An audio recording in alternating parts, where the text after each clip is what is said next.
지금 굉장히 많은 분들이 자기의 직업이 있지만 투자를 함께 하고 있거든요. 직업이라는 건 근로소득이죠. 근로소득이라는 거 되게 중요하죠. 저도 굉장히 중요하다고 보는데 근로소득의 가장 큰 어려움은 쉬는 날이 있다는 거. 근데 투자소득은요, 머니 네버 슬립스라고 해서 투자 기계는 쉬질 않아요. 맞아요. 계속해서 이자를 만들어내고 계속해서 수익을 만들어내고, 제가 자고 있을 때도 미국 주식에서 수익을 내시는 분들도 있죠. 제가 이제 드리고 싶은 말씀은요, 이거는 필수인 것 같아요, 투자라는 건. 그런데 내 일을 하면서 투자를 하는데 하나하나의 흔들림을 다 따라가려고 하잖아요. 그러면 일도 어려워지고 투자도 힘들어져요.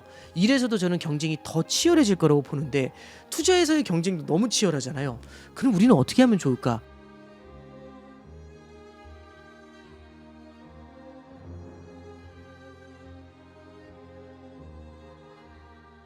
정말 지금 이 책에 사실 이런 부분들을 5가지의 갈림길로 정말 잘 쉽게 굉장히 친절하게 이렇게 설명을 쭉 해주셨는데, 트럼프 2.0 시작되기 전 몇 년 전하고 비교하면 아수라. 아수라장이죠. 예, 정말 네네. 뭐 AI는 갑자기 막 치고 올라오고, 맨 처음에는 반도체 그 칩 전쟁이었다가 지금은 이제 전력 문제, 전력 전쟁이고, 금값은 떨어지고 우리나라 주식은 갑자기 1년 전에 3,000대였다가 지금 뭐 만을 얘기하고 있는 시기가 갑자기 왔고, 미국 주식은 또 아이러니하게도 종합주가 지수는 이렇게 계속 우상향을 해 가고 최고치를 기록하고는 있으나, 개별로 보면은 이제 종목들로 보면은 희비가 엄청나게 엇갈리고. 네네. 저는 되게 중요한 지적을 해주신 것 같아요. 그러니까 예. 트럼프 2.0이라는 게 불과 몇 년 전과 지금을 너무 많이 갈라놨다는 말씀해 주셨잖아요. 그게 갈림길의 핵심이에요. 저는 그래서 부의 갈림길에서 어떤 걸 본 거냐면, 그럼 과연 우리가 두드러지게 볼 수 있는 갈림길이 뭐가 있을까? 그걸 5가지 정도 제시를 하는데, 첫 번째 갈림길로 방금 전에 말씀드렸던 중동 사태, 이 지정학적 리스크라는 갈림길을 제시해봐요. 그러면서 방금 전에 조언해드렸던 내용들을 갖다가 조금 더 뎁스 있게 한번 적어봤어요. 네. 그게 첫 번째 지정학적 리스크라는 갈림길이고, 두 번째 갈림길은 K자 경제, 그러니까 양극화죠. 금리가 올라요. 옛날 같으면 금리가 오르면 시장이 망가져야지 이렇게 생각하는데, 금리가 오르더라도 성장이 단단하잖아요. 그러면 안 무너져요. 근데 이제 문제가 뭐냐면, 이 성장이 모두가 똑같이 성장하는 게 아니라 누군가는 너무 세게 성장하고 누군가는 약하게 성장해요. 그럼 금리가 오르니까, 옛날 같으면 시장에서 도망갔는데 투자자들이 금리가 오르니까 금리가 오르는 것보다 더 크게 성장하는 무언가에 쏠리기 시작해요. 그러면 한쪽은 엄청 오르는데 나머지는 소외가 되는 양극화장이 펼쳐지죠. 그러니까 투자에서도 양극화는 굉장히 큰 변화를 만들어요. 그래서 우리가 옛날에 볼 수 없었던 그림들을 종종 만나보게 되는 거죠. 그리고 세 번째는 어떤 걸 얘기하고 있냐면, 연준 의장의 교체를 갖다가 한번 지적하고 있어요. 트럼프가 케빈 허시라는 사람을 심었다는 얘기를 되게 많이 하잖아요. 이 케빈 허시의 등장이라는 게 바꾸는 게 굉장히 크다고 봐요. 왜냐면 우리는 이제 보통 구간이 명관이라는 얘기 되게 많이 하죠. 저는 구간이 명관이라는 얘기는 새로 오는 사람은 무조건 나쁜 사람이에요, 그게 아니라 구간한테 우리는 익숙해져 있죠. 아무리 그 사람이 힘들게 하더라도 그 사람한테 우리는 너무 적응이 잘 돼 있잖아요. 너무나 최적화돼 있지 않습니까? 너무나 최적화돼 있는데 갑자기 이분이 바뀌어가지고 새로운 사람이 등장하면 그 사람보다 더 편한 사람이 오더라도 새로운 질서에 적응하는 게 되게 힘들지 않을까요? 그러다 보니까 우리의 편안함을 생각하면 우리가 변하기 싫으니까 구간이 명관이다, 이 얘기도 어느 정도는 포함이 돼 있다고 생각을 해요. 그러면 지금 케빈 허시는요, 파월 의장 때 있었던 모든 연준의 통화정책 질서를 바꾸고 싶어 해요.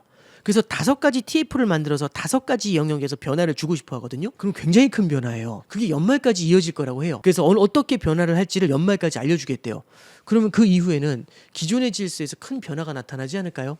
그래서 저는 연준 의장의 교체라는 것도 되게 중요한 갈림길이다. 네 번째 갈림길로 제시한 게 AI에 대한 얘기예요. 저는 AI는 어떻게 보면 인터넷 혁명이나 산업 혁명을 넘는 굉장히 큰 발전이라고 보는데, 직관적으로 한번 보시죠. AI가 나중엔 피지컬 AI까지 나간대잖아요. 네. 그럼 피지컬 AI가 되면은 지금 우리가 챗GPT 이런 데서 만나는 거하고는 좀 다를 것 같아요. 왜냐하면 챗GPT는 어디까지나 소프트웨어의 영역에서 많이 쓰이잖아요. 근데 만약 이게 피지컬 영역까지 가서 이게 실제로 물리적인 역할을 하죠. 물리적인 역할을 하게 되면은 훨씬 더 적용할 영역이 넓어지게 돼요. 일반 작은 어떤 산업의 공장에서든지 다 들어갈 수가 있잖아요. 그러면 어떤 산업이 발전을 할 때 확장성이 높다는 게 파급 효과를 훨씬 더 크게 줍니다. 그럼 파급 효과를 크게 주는 만큼 피지컬 AI가 주는 미래의 변화는 지금까지 우리가 겪어왔었던 것들보다 훨씬 더 크지 않을까요? 다만 그 속도에 대해서 우리는 더 기대를 크게 하고 있겠죠. 저는 AI라는 것도 굉장히 큰 갈림길이 되지 않나, 그런 말씀을 드려봤던 거고, 네. 마지막 하나가 미국 투자라는 갈림길이에요. 이제 미국이라는 게 너무나 강력한 투자의 대안이 되고 있지 않습니까? 근데 저는 이제 오랫동안 바라보면 미국이라는 나라가 슈퍼파워인 건 맞는데 사실 지난 50년간 슈퍼파워였어요. 근데 중간중간 카멜레온처럼 쉬어갈 때가 있어요. 너무 무리했다가 좀 쉬어갈게 하면서 다른 나라한테 그 역할을 잠깐 맡기는 경우들이 있어요. 네. 에너지를 충전하면서 이제 네가 잠깐 뛰고 있어. 그 시기에는 미국보다는 다른 나라 자산들이 되게 크게 부각이 됐던 시기가 있어요. 80년대 일본이라든지 2000년대 중국이라든지 그 시기에는 미국이 좀 쉬면서 새로운 혁신을 위한 에너지를 축적하더라고요. 그런 다음에 폭발적으로 성장을 해요. 그러면 미국이라는 나라에 대한 투자는 결론적으로는 장기적으로 긴 호흡에선 좋은 것 같아요. 근데 중간중간에 얘도 탄탄대로만은 아닐 수 있다라는 말씀이 되는 거죠. 그래서 그 내용도 이 부의 갈림길에서는 다뤘어요. 그래서 네. 5가지죠. 지정학적 리스크라는 갈림길, 양극화 K자 경제의 갈림길, 그다음에 3번째가 연준 의장의 갈림길, 4번째가 AI, 마지막으로 미국 투자라는 갈림길.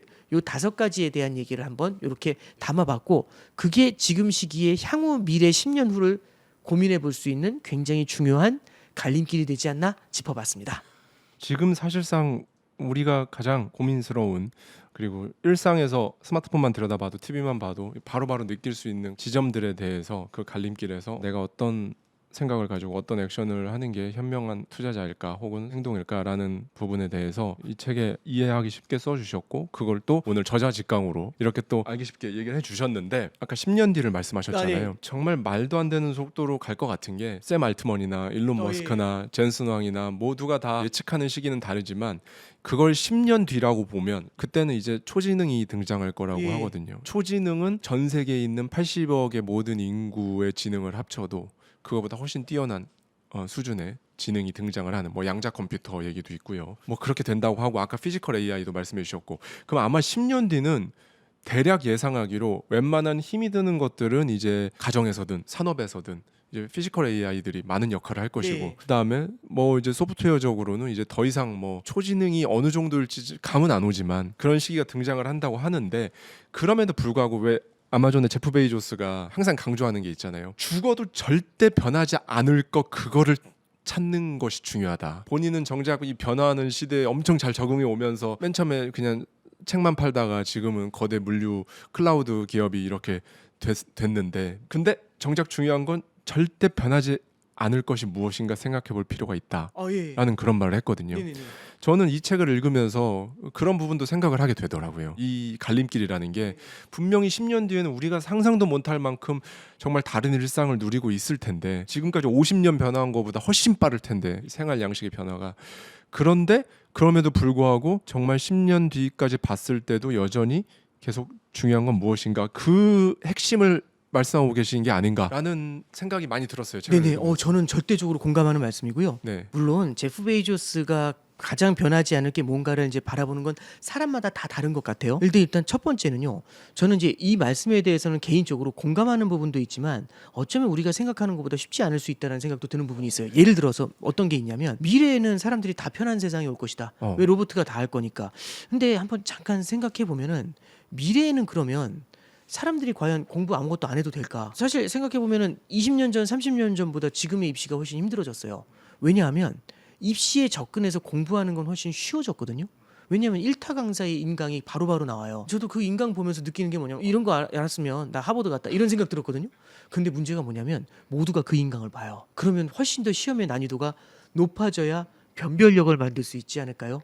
그러니까 이런 거죠. 우리가 다 칼 들고 싸우는데 저 혼자 총 들고 싸우면 더 유리하지 않을까요? 모두가 총을 들면 그럼 난이도가 높아지겠죠. 그래서 저는 어쩌면 미래의 삶은요 다 편해지는 게 아니라 무언가의 소스에 접근하는 건 훨씬 쉬워지지만 삶의 난이도가 되게 어려워질 것 같지 않으세요? 그리고 또 하나 이제 삶의 난이도가 어려워진다는 걸 입시를 통해서만 말씀드렸지만 투자의 난이도도 그리고 비즈니스의 난이도도 훨씬 더 높아질 것 같아요. 왜? 변화가 되게 빠를 거잖아요. 그럼 예를 들어 이런 거죠. 챗GPT하고 제미나이 쓰는데 익숙해지기 시작했는데 문제는 이미 다 클로드 다 쓰고 계시더라고요. 저희 젊은 직원분들은 챗GPT만 쓰고 있으면 약간 원시인.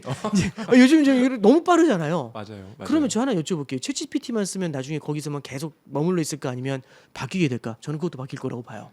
아까 말씀하셨잖아요. 초지능까지 가잖아요. 그러면 어떤 게 되게 많이 필요할까? 사람의 적응력이라는 게 훨씬 더 밸류가 생겨날 것 같지 않으세요? 그렇죠. 그러면 저는 이런 생각이 들어요. 농경과 유목이라는 게 존재하잖아요. 농경은 어느 한 곳에 자리 잡아가지고 거기서 농사를 지으면서 거기서 가족을 계속 만들어 가잖아요. 유목이라는 거는 계속 옮겨 다니죠.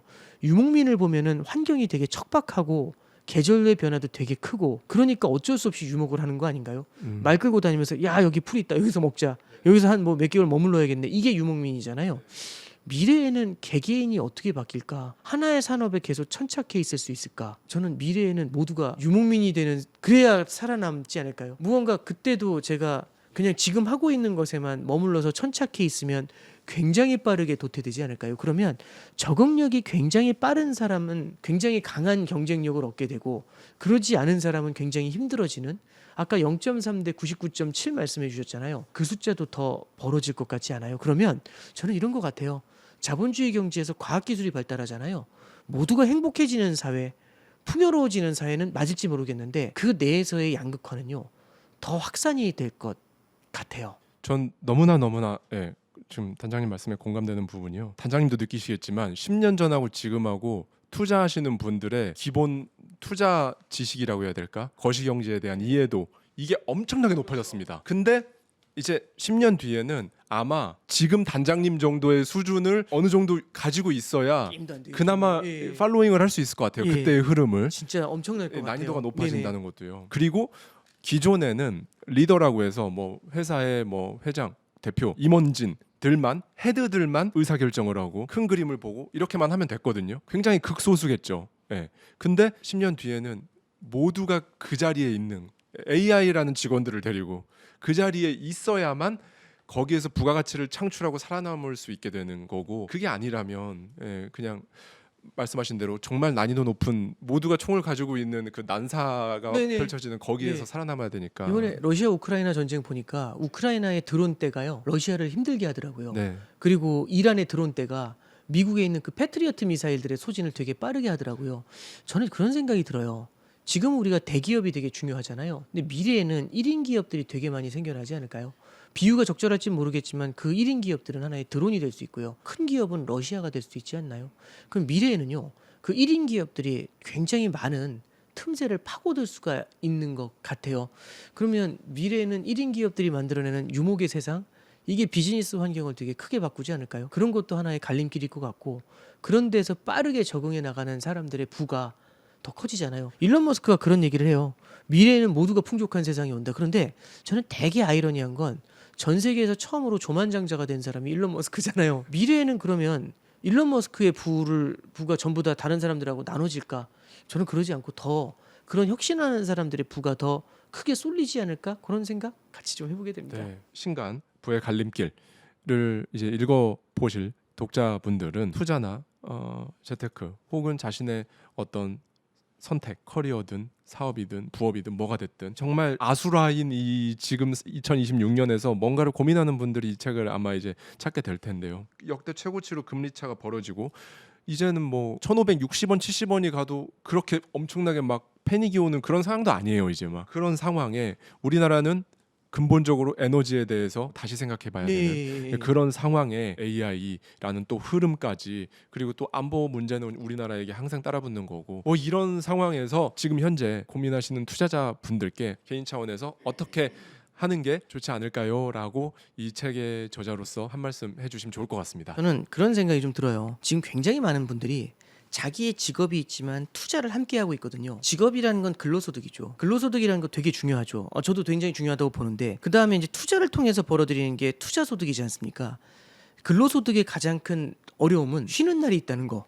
그렇지 않습니까? 근데 투자소득은요. 머니 네버 슬립스라고 해서 투자 기계는 쉬질 않아요. 맞아요. 계속해서 이자를 만들어내고 계속해서 수익을 만들어내고 굉장히 많은 부침을 겪지 않습니까? 그렇지만 매일매일 돌아요. 제가 자고 있을 때도 미국 주식에서 수익을 내시는 분들도 있죠. 제가 이제 드리고 싶은 말씀은요. 이거는 필수인 것 같아요. 투자라는 건. 그런데 내 일을 하면서 투자를 하는데 하나하나의 흔들림을 다 따라가려고 하잖아요. 그러면 일도 어려워지고 투자도 힘들어져요. 일에서도 저는 경쟁이 더 치열해질 거라고 보는데 투자에서의 경쟁도 너무 치열하잖아요. 그럼 우리는 어떻게 하면 좋을까? 본업인 일에 집중하는 게 되게 중요하고 투자라는 것에 대해서는 조금은 다른 관점이 중요한 것 같아요. 에브리데이 일을 하면서 족대 들고 뛰어다니는 건 전 답이 아니라고 봐요. 그래서 우리는 긴 호흡에서 바라봐야겠죠.